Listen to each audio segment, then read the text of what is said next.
So let's welcome Mr. Lu. Okay, good morning, and welcome to Taiwan. Welcome to Taipei. When I was invited to have this speech, and they are warning me, don't wear the formal suit. Okay, must be well jean, well relaxed, casual. Okay, so I'm lucky. I'm fitting my 50 years old dress. This year I'm 65. Okay, so I can still fitting my 50 years old dress. I feel my health also okay, right? Today, actually, I was invited to talk about the humanity versus the technology. Okay, so when the people here, also I was told today's majority of attendee is between 25 to 45, right? So supposedly, this group of people was born just beginning of the IT age, then the internet age. That was the age, supposedly, that's all the attendee here, right? So when we're talking about the technology, what's in your mind come up? Technology. Internet, right? So actually, refer to my 40 years career, all the technology actually serve for people. Okay, so technology means how to improve or enhance quality of our life. That's my personal definition about technology.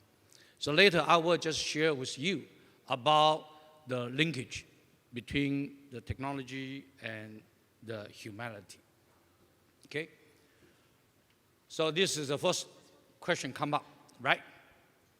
Then let's think. We are 25, we are 45, right?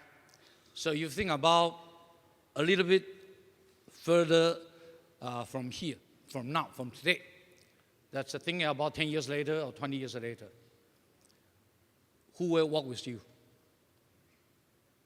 Human or robot? Or many things, right? So I just pull out the old photos. If you see the 1980s, I think supposedly if you are 40, then you were born, right? Plus minus of 80s. At that time, when you were like kindergarten or elementary school, you are using the cassette to listen the music, right? Kindergarten, and also listening the child's story, even hear some of the cartoons music, right? But today,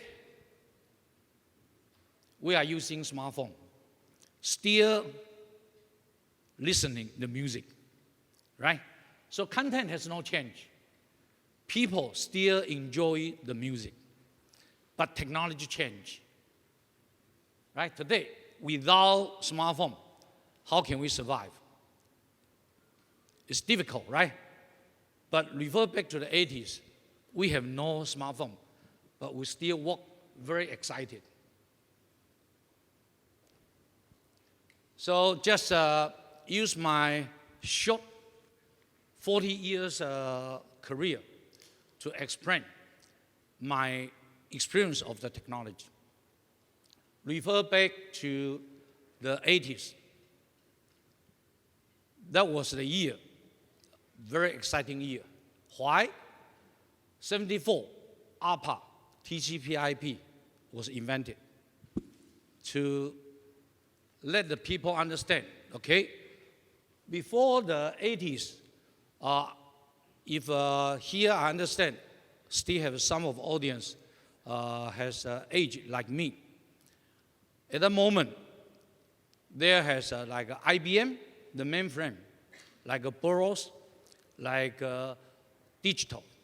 That's all the large mainframe computers. All the communication between IBM to IBM, IBM to digital, that's all proprietary, no standard. So ARPA and TCP/IP, they come up the standard, try to all kind of equipment can be connected together with one standard. So 78, they announced free of the charge to all the industry if they like to use this open standard. Even after that, still see the wave, the first wave of the computing, okay? From the mainframe computer to the mini computer to the workstation to the PC. So that's the first wave, okay? After about 10 years, then ARPA, then the TCP/IP was ready to be adopted. That was early 90s. So they come up like a Cisco, like a Bay Network, like a Synopsys, all the new network technology come up. So that's the first wave, right? So during that years, if I name many of people, you will remember. Steve Jobs started the Apple II, 78, right? Bill Gates, Microsoft, even Intel, Andy.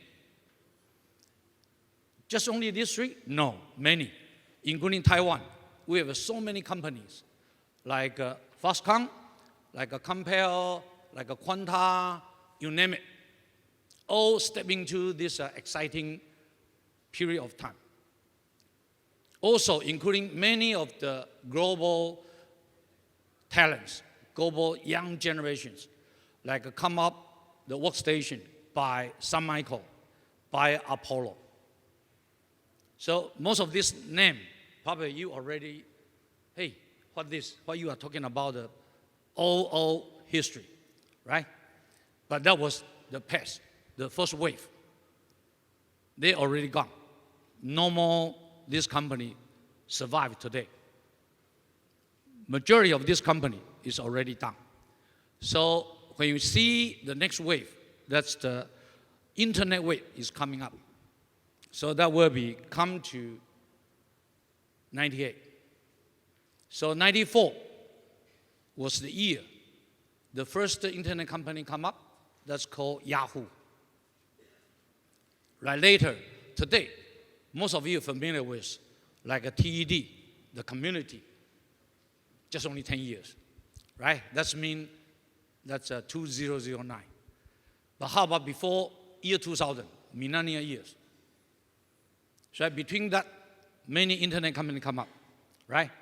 So for me, actually, after 20 years of professional career, decide to be an entrepreneur. So I start a company that step into intelligent network switch, Ethernet switch. That's a 1000 fast Ethernet product to support the internet environment. That was the year. That's 98. Then year 2000, my startup company was acquired by Hong Hai Foxconn. And I feel with Foxconn's foundation, that would be the great opportunity for me. So we decide, hey, this is going to be fly. So we decide the annual budget quota for $300 million target. Unfortunately, internet bubble come. That was year 2001, internet bubble, right? So so many internet bubble company was disappear. So many internet, even communication related companies was disappear. So that's a big cold winter come. The headwind come with us. So the people, we are not afraid. Then we try to against the headwind. How can we come up? So luckily, we survive. Okay, so many companies were bankrupt, but we survived. So up to this year 2018, I mentioned about after bubble, our organization just only delivered 60 million US dollars, compared with original 300 million goal, just only 20%. Then up to 18, the organization delivered 30 billion US dollars output. So what does that mean? That means it's not because technology, it's because of human needs of the connection. More and more connection come up, right? Early 80s, 1G, that's a cellular phone come up, just only voice, connect the people started, right?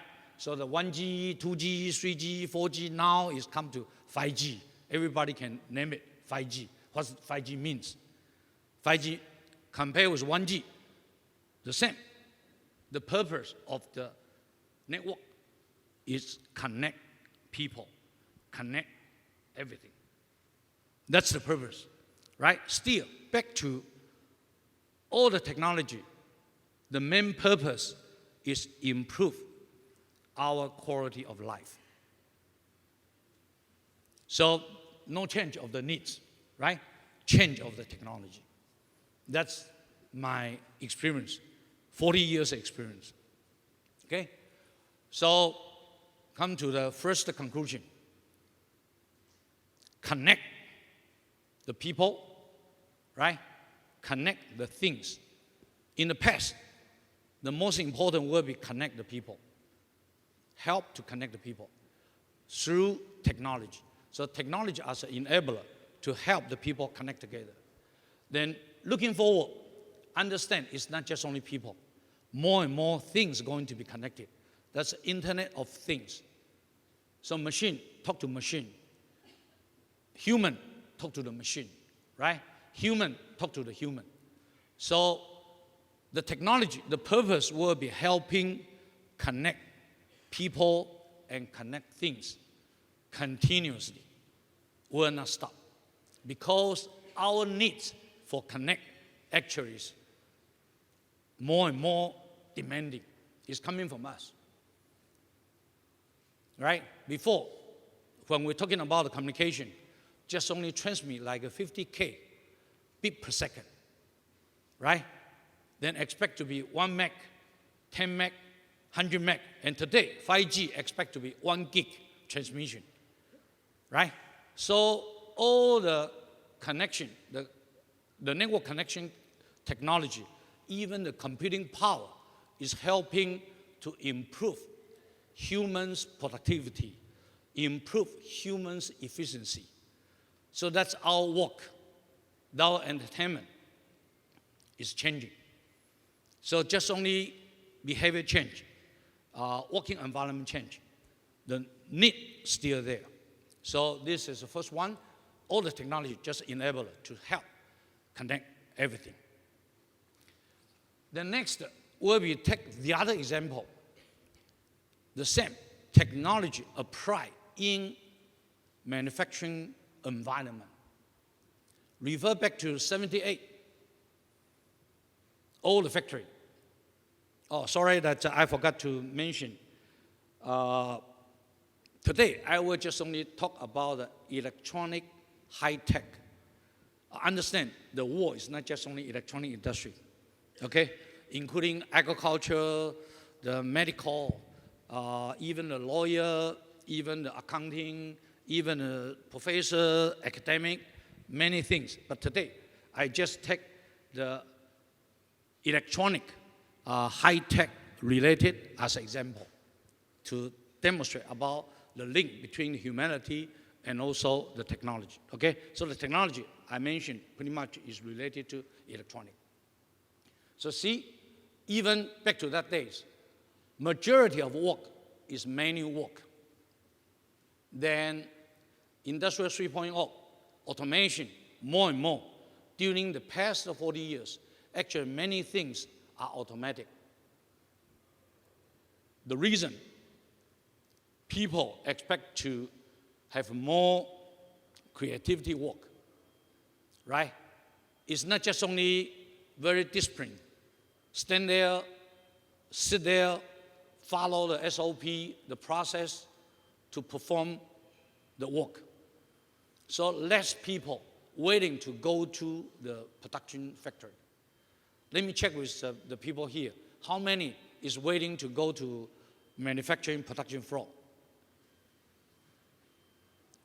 What will you choose? It's not just only electronic manufacturing floor, including agriculture, right? The food manufacturing, including the petroleum, right? Chemical production. That's the scenario, right? So the reason up to the 08, that's about 10 years ago, right? So today, actually, we have the factory. We call the lie-off factory. On the production floor, there has 0 operators. Okay? But it does not mean the factory has no people. We only retain 10% of the headcount compared with before. And the 10% of the headcount is more value added. That we are more rely on engineer and technician, that with the higher technology to support the full automatic production flow. So this production line actually is 100% automatic, 100% connected, 100% digitalized. Okay? We are using the analytic technology. We are using industrial AI to analyze the data and make the improvement. Okay? And thank you for the World Economic Forum. They award us this year, January of 2019, as one of the global most advanced production flow. Okay? We make 30% of the productivity improvement. We make 15% of the inventory cycle reduction. Okay? And 90% of the headcount off. So that's the one, right? Then understand, many people is fear. Hey, someday I will out of job, right? Human will be out of job. But will that be our case? I don't think so, right? So that's the production flow. Still back to the theme. People still expect to have the highest quality. So technology still help to improve our quality of life. So new generation has more education, more creativity. So we expect to work on more value-added work, right?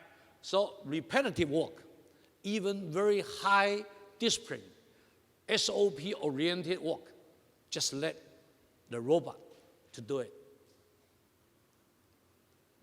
Especially these days, many countries, the population is negative growth and also aging, right? So where we find the labor to produce the iPhone for you? So must be count on the robot, right? Count on this. So we are helping the leaders on the production floor, right? So how can they be more productive, more efficient, and also balance what they need, okay? So back to the first question, right? Who will work with you in 2030, 2040? Right? The below, the technology is already be experienced, experimental, even tested, right? You hear about the VR, hear about the AI, the drone, right? The autonomous, right? Even the biotech, many of these technology, right? I think around us. Still, back to the foundation. All this technology, what's the purpose of this technology? Pretty much is coming back again, is help to improve our quality of life. The demand has no change, right? But technology is changing, right? From 1G to today's 5G, right? From the mainframe computing to today's mobile phone. The mobile phone, the computing power. Today, okay, on the most advanced, the latest CPU, compared with the mainframe, pretty much is much powerful than the before. So this is my, right? Did you see this movie? The imagination, right? Thank you for these directors, right? The flying car, right? Like a drone, right? Even the biotech, the artificial arm, right? Autonomous car in the movie, right? Even AI that's behind all these robots, right? Emulators. So thank you for them. All this kind of environment, for my generation, probably I can see, right? Because I'm 65, when I'm 90, probably still can see this. But assure all of you here, you will see this. Will it be 100%? Probably not. But more and more, the partially, probably the majority of the technology will be come with you, right? And also help you to improve your quality of life. Okay? So, come to my conclusion. Okay? So, what technology means? So, technology is a better quality of life through technology. And also, don't limit ourselves, limit yourself. That's pretty blind, right? So I mentioned about the curve. The first wave I faced when I walked out of college. That was 78. I was engineer, right? The first wave was computer. Second wave, internet come up. That was computer internet, PC internet, right? Then up to year 2000, after millennia, that's become a mobile internet, especially after the 2007. And now, the new wave is coming. New wave, our definition is we call digital economy, digital environment. That's going to be everywhere. Like we calling about smart city, smart hospital, smart home, smart office, smart factory. Right? Should be everywhere. Then all this will be connected. Okay? Then we do need a superpower of the computing. Okay? So that's the one. So talking about the technology, please dream big. Don't limit yourself. Okay? And also the world is waiting for you to make a difference. All the attendees here, right? Doesn't matter coming from which industry. Some of you will be step into our industry. That's electronic technology industry, right? You will try to have come up new technology, but don't forget the technology is to serve people, right? So we need to understand what's the people's need, what's the people's demand, right? Then we come up with technology to fulfill all this demand. So the angle will be people. The angle will be people's demand, people's need, right? Then the other angle will be technology, right? Then when talking about technology, so please dream big, okay? Then thinking ourselves, different. All the people here is very creative, very innovative, and energetic, right? How can you to make world different? So come up the new idea, right? Through your journey, okay? Using the technology to make a better world and better quality of life for all of us. Thank you.